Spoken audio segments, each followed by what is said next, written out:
Paul Venis, Middlesbrough actor, who's been chosen to play the part of the notorious Lee Duffy for the Sayers film. I'm going to ask you a few questions, Paul. Yep. When did you first find out about getting a call that someone wanted you to play the part of Lee Duffy? It was just before Christmas.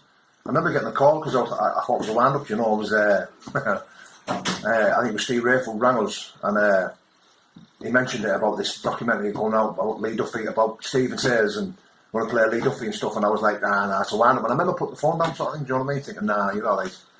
But sent us a message, said, no, we're being serious. So I remember ringing him back, going, look, you're being honest here. And what it was is I was friends with Jack and Tony Sayers, the twins, the young lads, and they told him about us, said, oh, we know a lad from South Bank, Middlesbrough, who would be perfect for the part. And right, so it was their influence, really? Yeah. Right. I knew him very well. I got to know him a couple of years ago, and I stayed in contact with him, and just said, you know, give him a bell. Right. You mentioned the Sayers there. So what do you know about, obviously this film's going to be based around Stephen, Michael and John Sayers. What do you know much about their story? I remember as a kid being obsessed with Lee, how I was, you know, listening to the stories and everything that went about. The Sayers were always getting mentioned as well, so, I mean, they were like the crazy Newcastle, if you will, you know, so, yeah, the more you looked into Lee and you heard the stories about Lee, it was always the Sayers, you know, so, yeah, I knew they were, you know, I knew they were a big family in Newcastle doing the show, sort of, you know. Right. I think it's ridiculously ironic that you're a kid who grew up in South Bank, literally a stone throw away from Lee Duffy's family home. Yeah. I think obviously you've been a boxer yourself. You've been a bit of a fighter years ago.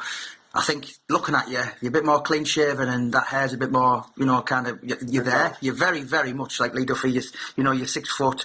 It is quite spooky, isn't it? But you actually met Lee when you were 6 years old, didn't you?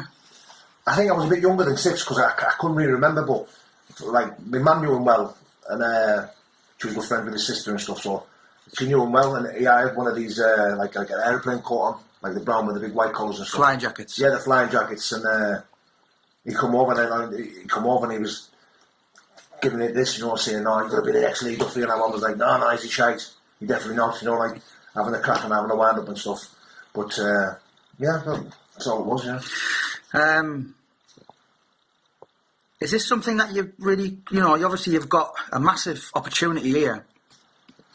Some people, I know there's been a few bits of negative trolls, shall we say, but people don't, you know, this is a huge opportunity for you to become a professional actor. Do you see this that you want to go have a career in acting now? Yeah, of course. I mean, it wasn't something I would have thought about until I got the phone call, you know, but, you know, it's an opportunity of a lifetime, and plus, you know, being who I was and how I thought of Lee and being obsessed with him as a child and, you know, wanting to be the next Lee Duffy, but, you know, he's a living legend, you know what I mean? And it's like you said, Jamie, you know, we're keeping the legend alive, you know what I mean? And I do it with pride, you know, I'd be perfect for the part, you know what I mean? Like, I feel like I could do it justice, you know, and you've got the South Bank accent to T, I can hear it. It's an honour, it's an absolute honour, do you know what I mean? Yeah. You grew up in South Bank all your life, you still live there. So, you know, what we're nearly almost 30 years on, what's his name still spoken of like now? Is he still like get mentioned a lot? Is it in the grapevine?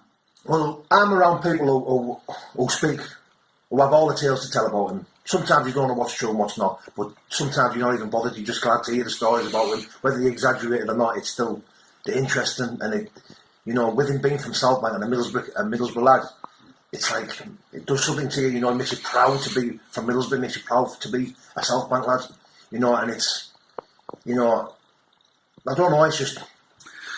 Every town has a bad story, has a bad characters, you know, obviously the Sayers were infamous in Newcastle, Wakefield, Paul Sykes, in Middlesbrough, it's Lee Duffy, and I don't think that will ever change, do you? I think he's basically, you know, from a true crime element, he's basically put Middlesbrough on the map. I don't think there'll anyone... Oh, without a doubt, there'll never be another Lee Duffy.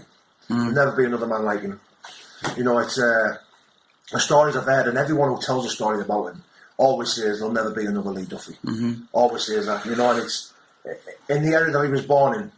You know, I remember I always one of my friends who was about when he was about, and he's a good lad now, and he was saying he should have been born in the Roman times, where they put him in a big battlefield and just watch him fight. You know what I mean, with axes and stuff like that. You know, and it makes me laugh because he was blessed. You know what I mean? Yeah.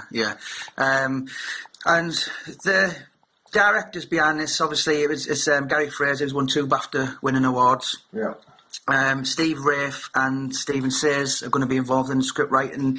And are you nervous? Have you been told much on what kind of, you're going to be Lee Duffy, so you're going to walk about shouting, now then, and do you know what I mean, kind of. But have you been told much? But you're just something I can tell by your body language, Paul, like you'd probably done for free. Yeah, I probably would have, because it's a dream come true. You know, whether I'm doing it for free or not, it's still. You're right, Jamie. I probably would have done it for free. It's being obsessed with him. I was, and absolutely, looking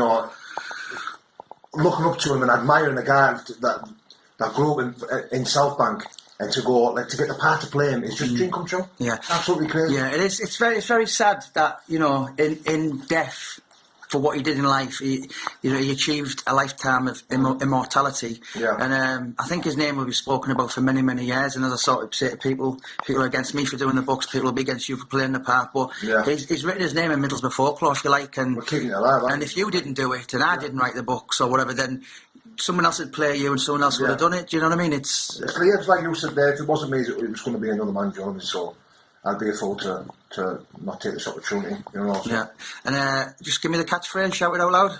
Oi, oi. And the other words? Now then. Now then. Oi, oi.